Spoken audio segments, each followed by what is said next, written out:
ఇప్పుడు మనం ఏపీ హిస్టరీలో భాగంగా ఆంధ్రదేశంలో జైన బౌద్ధ మతాలకు సంబంధించినటువంటి బిట్స్ అనేవి చూద్దాం. ఇందులో భాగంగా ఫస్ట్ క్వశ్చన్ ఏంటంటే, ఆంధ్రదేశంలో మహాసాంఘికవాదాన్ని ప్రవేశపెట్టింది ఎవరు? ఆప్షన్ 1 నాగార్జునుడు, ఆప్షన్ 2 బుద్ధఘోషుడు, ఆప్షన్ 3 వసుబంధుడు, ఆప్షన్ 4 మహాదేవ భిక్షువు. రైట్ ఆన్సర్ ఈస్ మహాదేవ భిక్షువు. మనకి ఆంధ్రదేశంలో మహాసాంఘికవాదాన్ని ప్రవేశపెట్టింది మహాదేవ భిక్షువు. యాక్చువల్గా ఆంధ్రాలోని మొట్టమొదటిగా వచ్చినటువంటి బౌద్ధ మతాచార్యుడు ఎవరంటే మహాదేవ భిక్షువు. రెండవ బౌద్ధ సంగీతి జరిగిన తరువాత మన ఆంధ్రాకి రావడం జరుగుతుంది, వచ్చి ఇక్కడ స్థిరపడడం జరుగుతుంది. చైత్యాలను పూజించే విధానాన్ని ప్రారంభించారనమాట. అదే చైత్యకవాదంగా చెప్పబడుతుంది. చైత్యకవాదం అంటారు కదా, చైత్యకవాదాన్ని ప్రవేశపెట్టింది ఎవరు అంటే మహాదేవ భిక్షువే. ఈ మహాదేవ భిక్షువు ఏం చేస్తారు? చైత్యకవాదాన్ని ప్రవేశపెడతారు. అంటే చిహ్నాలు, బుద్ధుడి యొక్క చిహ్నాలను పూజించే విధానమే చైత్యకవాదం. విగ్రహ అంటే చిహ్నాలను పూజిస్తే అది హీనయానం అనమాట. అలా కాకుండా బుద్ధుని విగ్రహ రూపంలో పూజిస్తే అది మహాయానం అవుతుంది. అంటే చైత్యకవాదం అంటే దేనికి సంబంధించిందని అనుకోవాలి? హీనయానానికి సంబంధించిందనమాట.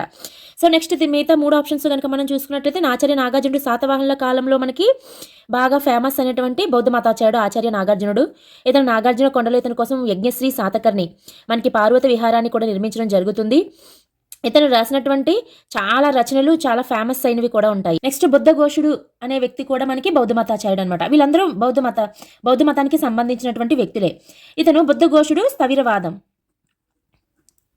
స్థవిరవాదాన్ని ప్రచారం చేస్తారనమాట. ఇతను నాగార్జునుడు మాధ్యమికవాదము అని ప్రచారం చేసింది ఆచార్య నాగార్జునుడు.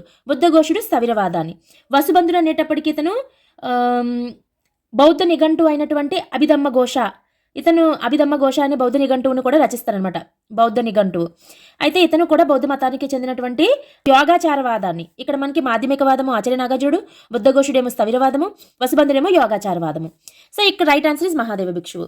నెక్స్ట్ క్వశ్చన్, అశోకుడు ఆంధ్రదేశానికి పంపిన బౌద్ధ మత ప్రచారకుడు ఎవరు? Option 1 మహాకాత్యాయనుడు, option 2 Moggali Puttatissa, option 3 Mahadeva భిక్షువు, option 4 Upali. Right answer is Mahadeva భిక్షువు.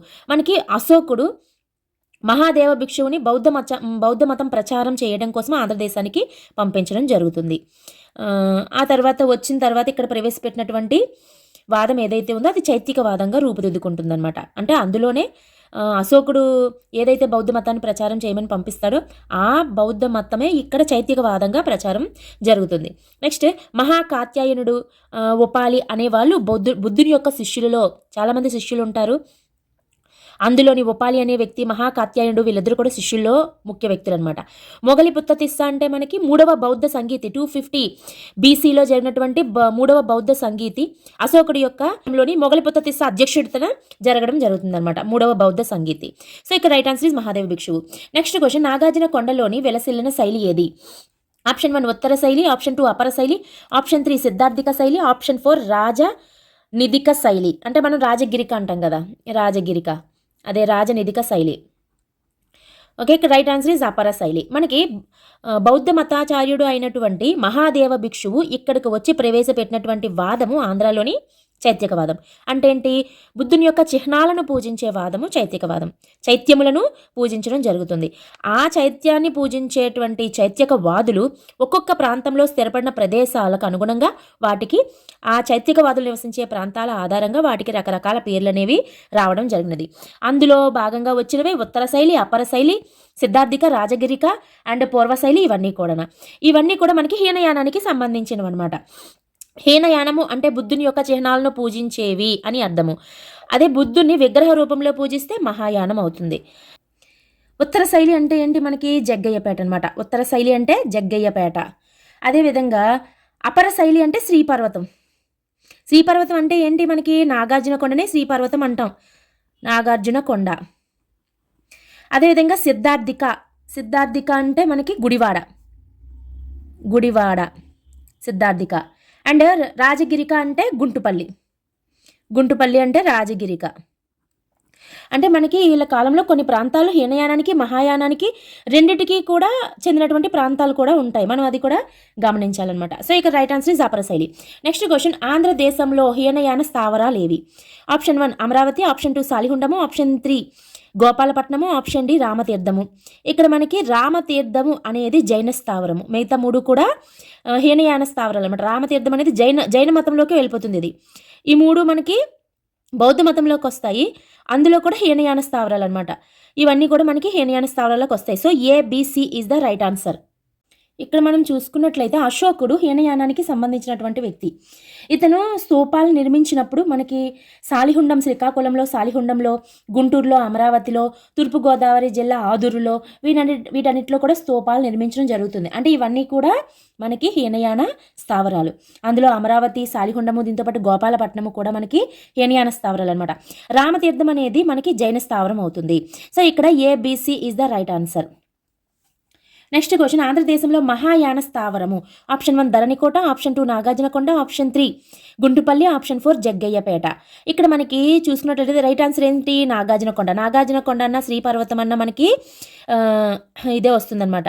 Nagarjunakonda, శ్రీపర్వతము and Vijayapuri ఇవన్నీ కూడా మనకి సేమ్ ఒకే ప్లేస్, పేర్లు అనేవి వేరుగా ఉంటాయి. ధరణికోట, అమరావతి అనేటప్పటికి ఇది మనకి ఈ చైత్యక వాదులు నివసించేటువంటి ప్రాంతాలను బట్టి వాళ్ళకి ఒక్కొక్క రకమైన పేర్లు రావడం జరుగుతుంది కదా. అందులో భాగంగా ధరణికోట అంటే అమరావతి, పూర్వశైలికి సంబంధించినటువంటి వ్యక్తులు నివసించేటువంటి ప్రాంతం అనమాట ధరణికోట, అమరావతి. అండ్ గుంటుపల్లి అంటే మనకి రాజగిరిక, జగ్గయ్యపేట అంటే ఉత్తర శైలి. ఈ మూడు కూడా మనకి హీనయానానికి సంబంధించినవి. యాక్చువల్గా శ్రీపర్వతం, నాగార్జునకొండ కూడా మనకి అప్పర శైలిలోకి వస్తుంది. కానీ ఈ నాలుగిటిలో మనకి మహాయాన స్థావరం అడిగాడు కాబట్టి ఈ మూడు మహాయానం కాదు. కాబట్టి నాగార్జునకొండ అనేది ఆచార్య నాగార్జునుడు. అంటే ఇక్కడ మనకి చూసుకున్నట్లయితే శ్రీపర్వతంలోని మహాదేవ భిక్షువు సంబంధించినటువంటి చైత్యక వాదులు నివసించిన ప్రాంతం శ్రీపర్వతం అనేది హీనయానానికి సంబంధించిన ప్రాంతం అనమాట. అలా కాకుండా శాతవాహనుల కాలంలో ఆచార్య నాగార్జునుడు వచ్చి ప్రచారం చేసినది మహాయానము. సో మహాయానం కూడా నాగార్జునకొండ దగ్గరే బాగా ప్రచారం పొందింది కాబట్టి నాగార్జునకొండ మహాయాన స్థావరం అవుతుంది. సో ఈ రెండింటికి రిలేటెడ్ అనమాట ఇది. ఆ విధంగా మనం చూసుకొని ఎలిమినేట్ చేస్తూ చేయాలి. So right answer is Nagarjunakonda. Next question, Sinhala గ్రంథాలు పల్లవ బొగ్గ అని పేర్కొన్న ప్రాంతం ఏది? Option 1 Kammanadu, option 2 Velanadu, option 3 Renadu, option 4 Palnadu. Right answer is Renadu. Renadu మనకి సింహల గ్రంథాలు అయినటువంటి దీపవంశం, మహావంశం ఇవన్నీ ఉంటాయి కదా. ఆ గ్రంథాలు ఒక ప్రాంతం గురించి పేర్కొన్నాయి. మన ఆంధ్రాలో బౌద్ధ మతం బాగా ప్రాబల్యం పొందింది అని తెలుసుకోవటానికి మన ఆంధ్రాలో ఎటువంటి ఆధారాలు లేవు. సింహల గ్రంథాలు మాత్రమే మనకి ఆంధ్రాలో బౌద్ధ మతం బాగా ప్రచారం చెందింది అని చెప్పడానికి ఉన్నటువంటి ఆధారాలు. ఆ ఆధారాలలో సింహల గ్రంథాలైనటువంటి కొన్ని గ్రంథాలలో పల్లవ బొగ్గ అనే ప్రాంతం గురించి పేర్కొనడం జరిగిందనమాట. మనకి సింహల గ్రంథాలంటే మహావంశము, దీపవంశము ఇవే మెయిన్. ఆ రెండు గ్రంథాల ద్వారానే మన ఆంధ్రాలో బౌద్ధ మతం ప్రచారం బాగా జరిగిందని చెప్పబడుతుంది. అందులో మహావంశం అనే గ్రంథంలో మనకి ఏమని ఉంటుందంటే సింహలానికి ఆంధ్రదేశానికి రాకపోకలు కొనసాగుతాయన్నమాట. ఎలా యాక్చువల్గా ఏంటంటే మనకి నాగార్జునకొండ దగ్గర మహాయానం అనేది బాగా ప్రాచుర్యం పొందుతుంది. సింహల దేశానికి సంబంధించింది హీనయాన మతం. ఈ హీనయాన మతము అంతరించిపోకుండా ఉండటం కోసమని చెప్పేసి సింహల దేశానికి చెందిన బౌద్ధ మతాచార్యులు వచ్చి నాగార్జునకొండ దగ్గర ఈ హీనయాన మతాన్ని ప్రచారం చేస్తూ ఉంటారనమాట. అయితే యాక్చువల్గా వీళ్ళు ఈ సింహల దేశం నుంచి నార్త్ ఇండియాకి వెళ్తూ ఉన్నప్పుడు మధ్యదారిలోని నాగార్జునకొండ దగ్గర ఆగి విశ్రాంతి తీసుకొని వెళ్తూ ఉండేవారు. దీనిలో భాగంగానే ఇక్కడ విశ్రాంతి తీసుకోవడానికి అక్కడ సింహల విహారాలు కూడా నిర్మించడం జరిగినది. అయితే ఈ మహావంశం అనే గ్రంథంలో ఏమని ఉంటుంది? సింహల రాజు దుప్పిగాముని కాలంలో పల్లవ బొగ్గ నుంచి మహాదేవుని నాయకత్వంలో 4,60,000 మంది బౌద్ధ భిక్షువులు సింహలంలోని అనురాధాపురంలో స్తూప ఆవిష్కరణ ఉత్సవానికి హాజరయ్యారని చెప్పేసి ఈ గ్రంథంలో ఉంటుందన్నమాట. అక్కడ ఒక స్తూపం ఆవిష్కరణ జరుగుతున్నప్పుడు ఇక్కడ నుంచి 4,60,000 మంది వెళ్ళారని చెప్పేసి ఉంటుంది. ఎక్కడి నుంచి పల్లవ బొగ్గ అంటే రేనాడు ప్రాంతము. రేనాడు ప్రాంతం అంటే ఇప్పుడు ప్రెజెంట్ నంద్యాల, కడప ఈ ప్రాంతాలు ఏవైతే ఉన్నాయో అవి రేనాడు ప్రాంతం అనమాట. ఆ ప్రాంతం నుంచి అక్కడికి వెళ్ళడం జరిగింది స్తూప ఆవిష్కరణకు.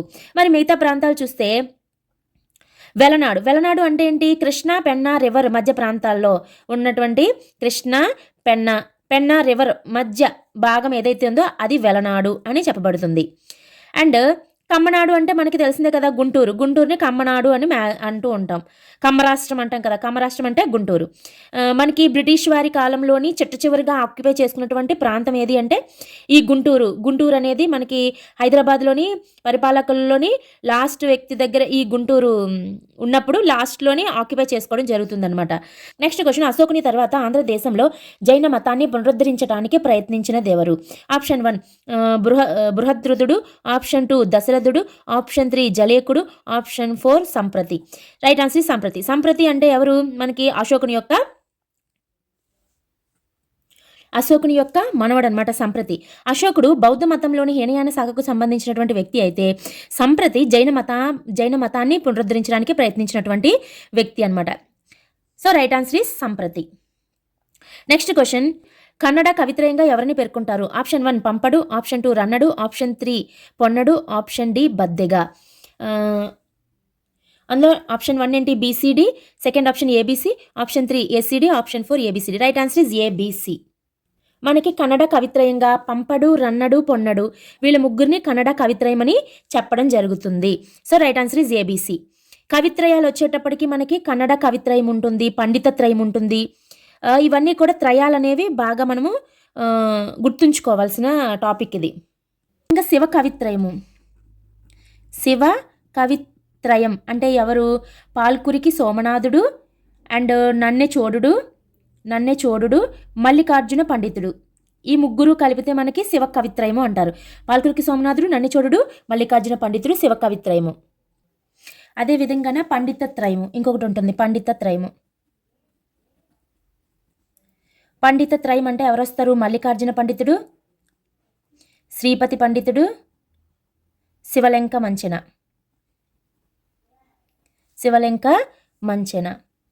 ఈ ముగ్గురు కూడా పండితత్రయం అవుతారు. ఇక్కడ శివ కవిత్రయంలోని పాల్కురికి సోమనాథుడు, నన్నిచోడుడు, మల్లికార్జున పండితుడు. ఈ మల్లికార్జున పండితుడు శివ కవిత్రయంలోనే ఉంటాడు అండ్ పండితత్రయంలో కూడా ఉండటం జరుగుతుంది. సో ఇక్కడ మల్లికార్జున పండితుడు, శ్రీపతి పండితుడు, శివలింక మంచిన వీళ్ళు ముగ్గురు కలిపి పండితత్రయం. వీళ్ళు ముగ్గురు శివ కవిత్రయం. కన్నడత్రయం అయ్యేటప్పటికి పంపడు, రన్నడు, పొన్నడు. నెక్స్ట్ క్వశ్చన్, పంపకవి ఎవరి ఆస్థానంలో ఉండేవారు? ఆప్షన్ 1 మొదటి హరికేసరి, ఆప్షన్ 2 రెండవ Harikesari, option 3 Jayasimha, option 4 Ammaraju. Right answer is రెండవ హరికేసరి ఆస్థానంలో ఉన్నటువంటి వ్యక్తి పంపకవి. ఇక్కడ మనకి రెండవ హరికేసరి అనే వ్యక్తి మనకి వేములవాడ చాళుక్య రాజులలో గొప్పవాడు అనమాట. వేములవాడ చాళుక్య రాజులలో గొప్పవాడు రెండవ హరికేసరి. ఈ రెండవ హరికేసరి దగ్గర ఉన్నటువంటి జైన కవి ఎవరు అంటే పంపకవి అనమాట. ఇతను రెండవ హరికేసరి గొప్ప కర్ణాటక భాషా పోషకుడు అనమాట. అందుకే కన్నడ కవిత్రయంలో వ్యక్తి అయినటువంటి పంపకవి ఇతని ఆస్థానంలో ఉంటారు. సో అతని పంపకవి ఇతని ఆస్థానంలో ఉండటం వల్ల ఇతను ఏం చేస్తారంటే మహాభారత కథలో ఈ హరికేసరి కథను జోడించి విక్రమార్జున విజయం అనే కన్నడ కావ్యం రాస్తాడు. విక్రమార్జున విజయం అంటే ఇది మహాభారత కథలో ఈ రెండవ హరికేసరి కథను జోడించి రాస్తారనమాట. ఎవరు? పంపకవి. అదే విక్రమార్జున విజయం అనమాట. నెక్స్ట్ మిగతావి చూసుకున్నట్లయితే అమ్మరాజు తూర్పు చాళుక్యరాజే, జయసింహ వల్లభుడు తూర్పు చాళుక్యరాజే అండ్ మొదటి హరికేసరి ఇతను వేములవాడ చాళుక్యులలో రెండవ హరికేసరి కంటే ముందు వచ్చిన రాజులలో ఒక రాజు అనమాట, మొదటి హరికేసరి. సో ఈ క్రింది వాణిలో సోమదేవ సూరి సంబంధించని గ్రంథాన్ని గుర్తించము. సంబంధించనిది అని అడిగారు.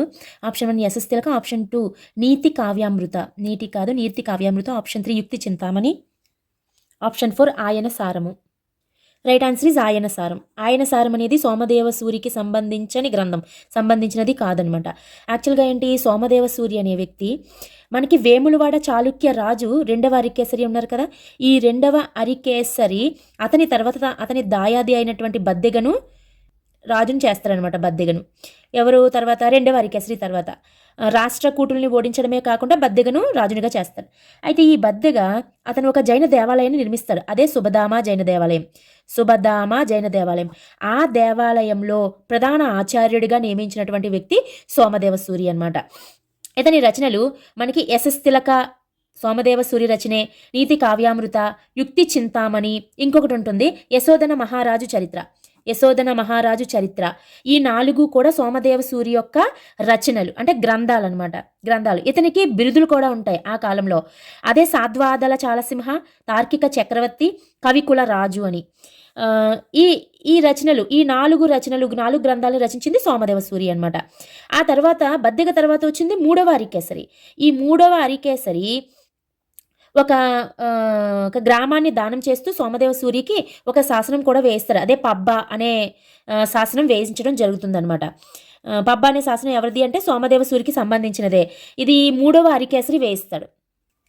సో ఇక్కడ రైట్ ఆన్సర్ ఈజ్ ఆయన సారం అనేది. ఈ ఆయన సారము, సమయ సారము ఇవన్నీ కూడా జైన మతాచార్యుడు అయినటువంటి కొండ కుందాచార్యుని యొక్క రచనలు అనమాట. సో ఇది సోమదేవ సూర్యుది కాదు కాబట్టి ఇదే రైట్ ఆన్సర్ అవుతుంది. నెక్స్ట్ క్వశ్చన్, ఈ క్రింది వాణిలో సోమదేవ సూరి బిరుదులు గుర్తించుము. ఆప్షన్ 1 సాద్వాదల సింహ, ఆప్షన్ 2 ధనకీర్తి, ఆప్షన్ 3 తార్కిక చక్రవర్తి, ఆప్షన్ 4 కవిరాజు. యాక్చువల్గా ఇది కవిరాజు కదా, కవికుల రాజు. రైట్ ఆన్సర్ ఈస్ ACD అంటే సాద్వాచల సింహ, తార్కిక చక్రవర్తి, కవికుల రాజు. ఈ మూడు కూడా సోమదేవ సూర్య యొక్క బిరుదులు. నేను ముందు బిట్లో మీకు చెప్పాను అనమాట. So ACD is the right answer. Next question, బ్రాహ్మణ బౌద్ధ జైన వాద్మయాలు ప్రశంసిస్తున్నటువంటి బహుధాన్యపురం ఎచ్చట కలదు. Option 1 Jaggayyapeta, option 2 Amaravati, option 3 Bodhan, option 4 Shravana Belgola లేదా శ్రావణ బెల్లం. Right answer is Bodhan. బోధనే ఇప్పుడు బహుధాన్యపురమే బోధన్ అనమాట. ఇది బ్రాహ్మణ అంటే హిందూ మతానికి అలాగే బౌద్ధ మతము జైన మతానికి సంబంధించిన ప్రశంసిస్తున్నటువంటి బహుధాన్యపురము ఇప్పుడు ప్రెసెంట్ బోధన్. ఇది ఎక్కడుంది అంటే నిజామాబాద్ అనమాట. నిజామాబాద్ డిస్ట్రిక్ట్ ఏదైతే ఉందో అదే బోధన్. ఇంకా జగ్గయ్యపేట, అమరావతి ఇవన్నిటప్పటికీ బౌద్ధ మతానికి సంబంధించినటువంటి ప్రాంతాలు అనమాట. ధరణికోటనే అమరావతి అంటాం కదా, ఇదేంటి మనకి పూర్వశైలి. ఇది పూర్వశైలి. జగ్గయ్యపేట అంటే ఉత్తర శైలి అండ్ శ్రావణ బెల్గొల అంటే ఇది జైన మతానికి సంబంధించినటువంటి ప్రాంతం అనమాట. సో నెక్స్ట్ క్వశ్చన్, జినేంద్ర పురాణంను రచించిన వారు ఎవరు? ఆప్షన్ 1 పంపడు, ఆప్షన్ 2 రన్నడు, option 3 Padmakavi, option 4 Baddiga. Right answer is Padmakavi. Padmakavi రాసినటువంటిదే మనకి జినేంద్ర పురాణము, జైన మతానికి సంబంధించినది. జైన మతాచార్యుల్లో భాగంగా మనకి పంపకవి, అదేవిధంగా జన వల్లభుడు, సోమదేవసూరి, పద్మకవి వీళ్ళందరూ ఉంటారు. పంపడు, రన్నడు, పొన్నడు అనేవాళ్ళు మనకి కన్నడత్రయం. అందులో గొప్పవాడు ఈ పంపకవి అనమాట. పంపకవి అయితే జినేంద్ర పురాణంను రచించింది మాత్రము మనకి పద్మకవి. మనకి పంపకవి రచించినది ఇంతకు ముందు బిట్లో నేను చెప్పడం జరిగింది, విక్రమార్జున విజయం అని చెప్పేసి. రెండవ అరికేసరి వేములవాడ చాళుక్య రాజు అనేటువంటి రెండవ అరికేసరి ఆస్థానంలో ఉన్నటువంటి పంపడు మహాభారత కథలోని ఈ రెండవ అరికేసరి కథను జోడించి విక్రమార్జున విజయం అనే గ్రంథాన్ని రాయడం జరుగుతుంది. అలాగే వృషభనాథుడి జీవిత చరిత్ర అయిన ఆది పురాణాన్ని కూడా రచిస్తాడు ఇతను. పద్మకవి అనేటప్పటికీ మనకి జినేంద్ర పురాణము, బద్దిగా అనేటప్పటికి నీతి శాస్త్ర ముక్తావళి, అదేవిధంగా సుమతి శతకము వీటికి సంబంధించినటువంటి వ్యక్తి బద్దిగా. సో ఇక right answer is Padmakavi. Next question, తూర్పు గోదావరి జిల్లాలోని ప్రముఖ జైన క్షేత్రం ఏది? ఆప్షన్ 1 పిఠాపురము, ఆప్షన్ 2 ఆర్యవటము, బెక్కవోలు, రామతీర్థము. Right answer is ABC. ఇక్కడ జైన మత క్షేత్రాలు అన్నారు. ఈ 4 కూడా జైన మత క్షేత్రాలే, కానీ మనం బిట్ అనేది జాగ్రత్తగా గమనించాలి. ఇక్కడ ఈస్ట్ గోదావరిలో మాత్రమే అడిగారు. ఈస్ట్ గోదావరిలో మనకి ప్రముఖ జైన క్షేత్రాలు ఈ పిఠాపురము, ఆర్యవటము, బెక్కవోలు, వీటితో పాటు తాటిపాక అలాగే ఆత్రేయపురము ఇవి కూడా మనకి ఈస్ట్ గోదావరిలోవే. పిఠాపురం, బెక్కవోలు, ఆర్యవటము, తాటిపాక, ఆత్రేయపురము. రామతీర్థం అనేది మనకి విజయనగరం డిస్ట్రిక్ట్లో ఉంది, మనకు తెలిసిందే కదా. ఇది కూడా జైనమత క్షేత్రమే, కానీ తూర్పుగోదావరి జిల్లాలో అడిగేటప్పటికి ఈ 3 పెట్టాలి. So answer ABC. Next question, Kalyanakaraka గ్రంథ రచయిత ఎవరు? ఆప్షన్ 1 పంపకవి, ఆప్షన్ 2 జనవల్లభుడు, ఆప్షన్ 3 ఉగ్రాదిత్యుడు, option 4 Simhakavi. Right answer is ఉగ్రాదిత్యుడు రాసినదే కళ్యాణకారక. ఇది ఆయుర్వేద వైద్య గ్రంథం. జైన మతాచార్యులు కొండ కుందాచార్యులు, ఉగ్రాదిత్యుడు, సింహనంది వీళ్ళందరూ కూడా జైన మతాచార్యులు. జైన కవులు అనేటప్పటికీ పంపకవి, జనవల్లభుడు వీళ్ళందరూ కూడా జైన కవులు అవుతారనమాట. వీళ్ళు మతాచార్యులు అయినటువంటి ఉగ్రాదిత్యుడు కళ్యాణకారక అనే ఆయుర్వేద గ్రంథాన్ని రాస్తాడు. అయితే ఇతని యొక్క గురువు ఎవరు అంటే శ్రీనంది ఆచార్యుడు. ఇతని గురువు శ్రీనంది ఆచార్యుడు. నెక్స్ట్ పంపకవి అనేటప్పటికీ ఇతను జైన కవి. ఇతను రాసినది విక్రమార్జున విజయము. జనవల్లభుడు అంటే పంపకవి యొక్క సోదరుడే జనవల్లభుడు. ఇతను కర్కాలగుట్టలో చక్రేశ్వరి జైన విగ్రహాన్ని ప్రతిష్ఠిస్తాడనమాట ఇతను. సో ఇక రైట్ ఆన్సర్ ఈజ్ ఉగ్రాదిత్యుడు. నెక్స్ట్ క్వశ్చన్, 4 వైపులా 24 మంది తీర్థంకరులతో కూడిన ప్రతిమలతో కూడిన పెద్ద పెద్ద రాళ్ళు అమర్చబడి మనకి కనపడతాయి. వీటిని చౌముఖములు అంటారు. ఇది ప్రధానంగా ఈ ప్రాంతంలో కనిపిస్తాయి. ఆప్షన్ 1 సిద్ధవటము, option 2 Danavalapadu, option 3 Bezawada, option 4 Kolanupaka. Right answer is Danavalapadu. ఈ దానవలపాడు అనేది మనకి ఎక్కడుంది? కడప డిస్ట్రిక్ట్లో ఉందన్నమాట. కడపలోని దానవలపాడులో మనకి 4 వైపులా 24 మంది తీర్థంకరుల ప్రతిమలతో మనకి జైన మతానికి సంబంధించినటువంటి తీర్థంకులు ఎంతమంది? 24 మంది. ఈ 24 మందిలో 24వ వ్యక్తి మనకి వర్ధమాన మహావీరుడు అనమాట. 23వ వ్యక్తి పార్శ్వనాథుడు. సో ఈ 24 మంది తీర్థంకరుల ప్రతిమలతో కూడిన పెద్ద పెద్ద రాళ్ళు అమర్చబడి మనకు కనిపిస్తాయి అనమాట. వాటినే చౌముఖములు అంటాం. ఈ సిద్ధవటం కూడా కడప డిస్ట్రిక్ట్లోనే ఉంది. ఇది కూడా కడప డిస్ట్రిక్ట్లోనే. సో మనకి కడపలోని సిద్ధవటము, దానవలపాడు అండ్ పేరూరు ఈ 3 కూడా జైన క్షేత్రాలు అనమాట. ఇది గుర్తుపెట్టుకోవాలి. నెక్స్ట్ క్వశ్చన్, వజ్రగచ్చం లేదా సరస్వతి గచ్చం అను ఉపశాఖలు ఈ మతానికి సంబంధించినవి. ఆప్షన్ 1 బౌద్ధ మతము, ఆప్షన్ 2 జైన మతము, ఆప్షన్ 3 శైవ మతము, ఆప్షన్ 4 అజీవక మతము. రైట్ ఆన్సర్ ఈస్ జైన మతము. జైన మతంలో మనకి వజ్రగచ్చము లేదా సరస్వతి గచ్చం అనే ఉపశాఖలు మనకి కనిపిస్తాయి. శాతవాహనుల యుగంలో మనకి ప్రసిద్ధి చెందిన జైన మతాచార్యుడు ఎవరంటే కొండ కుందాచార్యులు అనమాట. ఈ కొండ కుందాచార్యులు దిగంబర శాఖకు చెందినటువంటి వ్యక్తి. జైన మతంలోని శ్వేతంబర, దిగంబర అనే శాఖలు ఉంటాయి. శ్వేతంబర అంటే తెల్లని వస్త్రాలు ధరించిన వాళ్ళు, దిగంబరలు అంటే ఎటువంటి వస్త్రాలు ధరించని వాళ్ళు అనమాట. అదే దిగంబర శాఖకు చెందినటువంటి వ్యక్తి మనకి కొండ కుందాచార్యులు. ఇతను చాలా గ్రంథాలు రాయడం కూడా జరుగుతుంది. ఇతను ఏం చేస్తారంటే ఇక్కడ ఆంధ్రాలోని మనకి జైన మత ప్రచారం కోసం అని చెప్పేసి సరస్వతి గచ్చం అనే ఒక సంఘాన్ని స్థాపిస్తారనమాట. ఉపశాఖ అని అంటారు, ఇది ఒక సంఘం కూడా. వజ్రగచ్చం లేదా సరస్వతి గచ్చం. ఈ సంఘానికి 52 సంవత్సరాలు ఇతను అధిపతిగా కూడా వ్యవహరిస్తారు. సో ఇది జైన మతానికి సంబంధించినది. నెక్స్ట్ క్వశ్చన్, జైనులు పవిత్ర సాహిత్యం ఏది? ఆప్షన్ 1 పంచకళ్యాణము, ఆప్షన్ 2 అనుస్తుతి, ఆప్షన్ 3 సుత్తనిపాతము, option 4 Kalatantra. Right answer is Anustuti. Anustuti అనేది వాళ్ళ యొక్క పవిత్ర సాహిత్యము. సో ఇక్కడ Anustuti is the right answer. జైనులకు సంబంధించిన పవిత్ర సాహిత్యం ఏది అంటే అనుస్తుతి. అదేవిధంగా జైనలు ఎవరైతే ఉన్నారో జైన మత గురువులను తీర్థంకర్లు అంటారు. అది మనకు తెలిసిందే కదా, 24 మంది తీర్థంకర్లు ఉంటారని. అదేవిధంగా ఈ వర్ధమాన మహావీరుడు 24వ తీర్థంకరుడు అయినటువంటి వర్ధమాన మహావీరుడు యొక్క శిష్యులను గాంధారులు అంటారు. గాంధారులు వాళ్ళ యొక్క పవిత్ర సాహిత్యాన్ని అనుస్తుతి అనడం జరుగుతుంది. సో పంచకళ్యాణం అనేటప్పటికీ బౌద్ధ మతంలోని బుద్ధుని యొక్క జీవితానికి సంబంధించినటువంటి 5 గుర్తులు ఏవైతే ఉంటాయో వాటిని పంచకళ్యాణాలు అంటారు. బుద్ధుడి యొక్క పుట్టుకకు సంబంధించి ఇల్లు వదిలి వెళ్ళటము, జ్ఞానోదయము, మొదటి బోధన, మరణము, ఇలా 5టికి సంబంధించి పంచకళ్యాణాలు అనే సింబల్స్ ఉంటాయన్నమాట. వాటిని పంచకళ్యాణాలు అంటారు. సో అదేవిధంగా బౌద్ధ మతం యొక్క పవిత్ర గ్రంథాలు త్రిపీఠకాలు అంటాం కదా, సొత్త పీఠిక అండ్ వినయ పీఠిక, అభిధమ్మ పీఠిక, ఇవన్నీ. సో ఇక్కడికి చూసుకునేటప్పటికి right answer is Anustuti. Next question, జైన సాహిత్యం ప్రకారం మొదటి తీర్థంకరుడు వృషభనాథుడి యొక్క కుమారులు బాహుబలి మరియు భరతుడు ఏ ప్రాంత పాలకులు? ఆప్షన్ 1 గోమటేశ్వరు, ఆప్షన్ 2 పోతన్ లేదా Bodhan, option 3 Magadha, option 4 Kolanupaka. Right answer is Pothan. మనం ఇందాక మాట్లాడుకున్నప్పుడు బహుధాన్యపురము అంటే హిందూ మతానికి సంబంధించి, బౌద్ధ మతానికి సంబంధించి అండ్ జైన మతానికి సంబంధించి బహుళ ప్రాచుర్యం పొందినటువంటి ప్రాంతము బోధన్, నిజామాబాద్ డిస్ట్రిక్ట్ అనుకున్నాం కదా. పోతన్ అనేది ఆ ప్రాంతాన్ని పరిపాలించిన వారే మొదటి తీర్థంకరుడు అనేటువంటి వృషభనాథుడి యొక్క కుమారులు బాహుబలి మరియును భరతుడు. So right answer is Bodhan. Next question, Amaravati సమీపాన వడ్డేమాను కొండపైన జైన విహారాన్ని నిర్మించినటువంటి మౌర్య రాజు ఎవరు? ఆప్షన్ 1 బిందుసారుడు, ఆప్షన్ 2 అశోకుడు, ఆప్షన్ 3 దశరథుడు, option 4 Samprati. Right answer is Samprati. మనకి సంప్రతి అనే వ్యక్తి ఎవరు? అశోకుడు యొక్క మనవడు అనమాట. అశోకుడు బౌద్ధ మతానికి సంబంధించిన వ్యక్తి, కానీ సంప్రతి అనే వ్యక్తి ఎవరు? జైన మతానికి సంబంధించినటువంటి వ్యక్తి అనమాట. జైన మతాన్ని ప్రచారం చేసిన వ్యక్తి సంప్రతి. ఇతని యొక్క గురువు, జైన మత గురువు ఎవరు? సుహస్తి. సంప్రతి యొక్క జైన మత గురువు సుహస్తి. ఇతను వడ్డేమాను కొండ అంటే గుంటూరు దగ్గర వడ్డేమాను కొండ పైన మహావీరుని పేరుతో ఒక జైన బస్తిని కూడా నిర్మిస్తారనమాట. అచ్చట సదావంశీయులు దీన్ని ఆదరించి విస్తరించారు. ఇంకా నిర్మించింది మాత్రం ఎవరు? సంప్రతి. నెక్స్ట్ క్వశ్చన్, క్రీస్తు పూర్వం 6వ శతాబ్దంలో బౌద్ధ జైన మతాలు ఏర్పడకు గల కారణాలు ఏవి? ఆప్షన్ 1 వేదయుగంలో పెరిగినటువంటి జీవహింస, వ్యయంతో కూడిన యజ్ఞ యాగాలు, వర్ణ వివక్ష. ఆప్షన్ 2 ఆర్య సంస్కృతి పైన అనార్య వర్గాలు లేవనెత్తినటువంటి తిరుగుబాటు. ఆప్షన్ 3 ఆర్థిక దోపిడీకి వ్యతిరేకంగా అట్టడుగు వర్గాల వారి తిరుగుబాటు. ఆప్షన్ 4 పైవన్నీ ఈజ్ రైట్ ఆన్సర్. 6వ శతాబ్దంలోని భావ విప్లవానికి నాంది పలికింది. ఏ విధంగా అంటే మనకి వేదయుగంలో జీవహింస పెరిగిపోయింది. ఖర్చుతో కూడుకున్నటువంటి యజ్ఞయాగాదులు, క్రతువులు ఇవన్నీ నిర్వహించాలంటే అంటే వాజపేయ యాగము, రాజసూయ యాగము, అశ్వమేధ యాగము ఇలాంటివన్నీ చేయాలంటే క్రతువులు, యజ్ఞయాగాలు, డబ్బుతో కూడుకున్నటువంటి పనులు. వర్ణ వివక్షత చాలా ఎక్కువగా ఉండేది. ఆర్థిక అసమానతలు చాలా ఎక్కువగా ఉండేవి.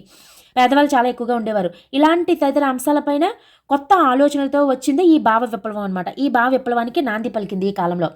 అదేవిధంగా ఆర్య సంస్కృతి పైన అనార్య వర్గాలు ఎవరైతే తిరుగుబాటు వల్లనే ఈ జైన బౌద్ధ మతాలు ఆవిర్భవించాయి. చెప్పుకోవాలంటే బౌద్ధ జైన మతాల ఆవిర్భావానికి కారణం ఏంటి? బ్రాహ్మణుల యొక్క ఆధిపత్యం పెరిగిపోయింది. వైదిక మతం పైన వ్యతిరేకత వచ్చేసింది. అదేవిధంగా ఇనుము వాడకంలోకి వచ్చింది. ఇనుము అనేది వాడకంలోకి రావటం, ఉపనిషత్తుల ప్రభావం, వర్ణ వ్యవస్థ, ఎందుకంటే వర్ణ వివక్షత ఎక్కువగా ఉండేది. వర్ణ వ్యవస్థ, వ్యాపారంలో అభివృద్ధి, అలాగే వైశ్యులు ఆర్థికంగా బలపడటం, ఇవన్నీ కూడా మనకి బౌద్ధ జైన మతాలు ఏర్పడటానికి కారణాలన్నమాట. మనకి బౌద్ధ మతం అనగానే బాగా ఆంధ్రాలో ప్రాచుర్యం పొందింది. కానీ జైన మతం అనగానే కర్ణాటకలోని, ఒడిస్సా కళింగలోని జైన మతం బాగా ప్రాచుర్యం పొందింది. మనకి కళింగ కారవేలుడు అనగానే మనకి గుర్తొస్తుంది కదా, అంటే ఒడిస్సాకి సంబంధించినటువంటి వ్యక్తి రాజు మహామేఘవాహనుడు కళింగ కారవేలుడు. ఇతను జైన మతాచార్యుడు అనమాట, జైన మతానికి చెందినటువంటి వ్యక్తి. బౌద్ధ మతం అనేటప్పటికీ మన ఆంధ్రాలో ఎక్కువగా ప్రాచుర్యం పొందింది. సో ఇవన్నీ కూడా కారణాలే. నెక్స్ట్ క్వశ్చన్, ఆంధ్రదేశంలో బౌద్ధ జైన మతాలు ఉద్భవించే నాటికి ఏ సంస్కృతి అమలులో ఉంది? Option 1 Naga, option 2 Yaksha, option 3 Shabari, option 4 ఇక్ష్వ.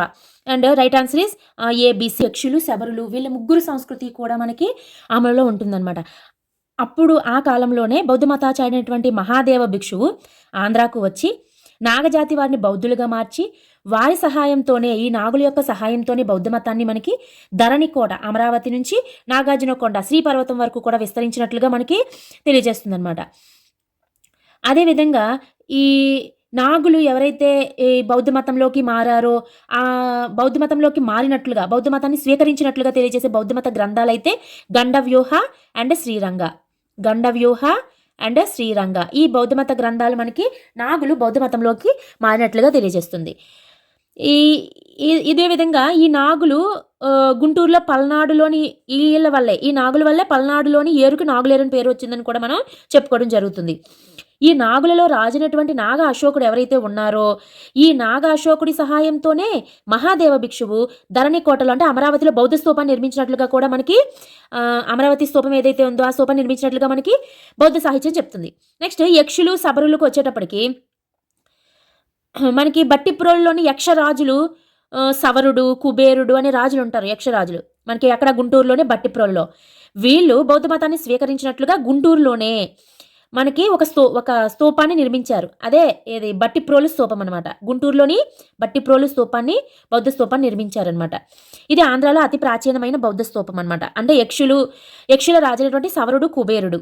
అక్కడ ఒక శాసనాన్ని కూడా వేస్తారు, బట్టిప్రోలు నిగమ సభల శాసనం అని కూడా వేయించడం జరుగుతుంది. అందుకే బట్టిప్రోలు నిగమ సభల శాసనం వేయించింది ఎవరంటే కుబేరుడు అని చదువుతాం కదా. ఆ కుబేరుడు ఎవరు అంటే యక్షుల యొక్క రాజు అనమాట. సో ఇక right answer is ABC. Next question, బౌద్ధ జైన మతాలు ఉద్భవించే నాటికి ఆంధ్రప్రదేశ్లో బృహత్ శిలాయుగాల నాగరికత అమలులో ఉంది. ఈ బృహత్ శిలాయుగము మానవులు ఈ క్రింది ఏ నమ్మకాన్ని కలిగి ఉన్నారు? ఆప్షన్ 1 పితృదేవతారాధన, ఆప్షన్ 2 భూత ప్రేతాలపైన నమ్మకము, ఆప్షన్ సి పిశాచాలపైన నమ్మకము, ఆప్షన్ డి మంత్రతంత్రాలపైన నమ్మకము. ఇక్కడ option 1 ABC, option 2 BCD, option 3 ADB, option 4 ABCD. Right answer is ABCD. మన ఆంధ్రాలోని బౌద్ధ జైన మతాలు వచ్చేటప్పటికి మన దగ్గర ఎటువంటి నాగరికత అమల్లో ఉంది అంటే బృహత్ శిలాయుగపు నాగరికత ఉంది, నాగులు, యక్షులు, శబరజాతి సంస్కృతి ఉంది, మనం ముందు బిట్లో డిస్కషన్ చేసుకున్నట్లుగా. అయితే ఏది ఎక్కడ అమలులో ఉంది అనుకున్నప్పుడు కోస్తా ఆంధ్రాలోని మనకి నాగులు, యక్షులు, శబరజాతి సంస్కృతి ఉంటుంది. తెలంగాణ, రాయలసీమలోకి వచ్చేటప్పటికి బృహత్ శిలాయుగపు నాగరికత అమల్లో ఉంటుంది. ఎప్పటికీ బౌద్ధ మతము, జైన మతము అమల్లోకి వచ్చేటప్పటికనమాట. అంటే ఇక్కడ నాగులు, యక్షులు, శబరులు బౌద్ధ మతాన్ని స్వీకరించినట్లుగా రకరకాల గ్రంథాలు అవి ఉంటాయని మనం ముందు బిట్లో మాట్లాడుకున్నాం. అలాగే రాయలసీమలోని, తెలంగాణలోని బృహత్ శిలాయుగపు నాగరికత అమల్లో ఉంది. బృహత్ శిలాయుగపు నాగరికత అంటే ఏంటి అన్నప్పుడు పితృదేవతారాధన, భూత ప్రేత పిశాచాలపై నమ్మకం ఉంచడము, ఇవన్నీ కూడా మంత్రతంత్రాలపై నమ్మకము, ఇవన్నీ కూడా మనకి ఎందులోకి వస్తాయి? బృహత్ శిలాయుగపు నాగరికతలోకి వస్తాయి అనమాట. సో ఇక్కడ 4 ఆప్షన్లు కూడా బృహత్ శిలాయుగపు నాగరికతకు సంబంధించిందే కాబట్టి right answer is all the above. ABCD is right answer.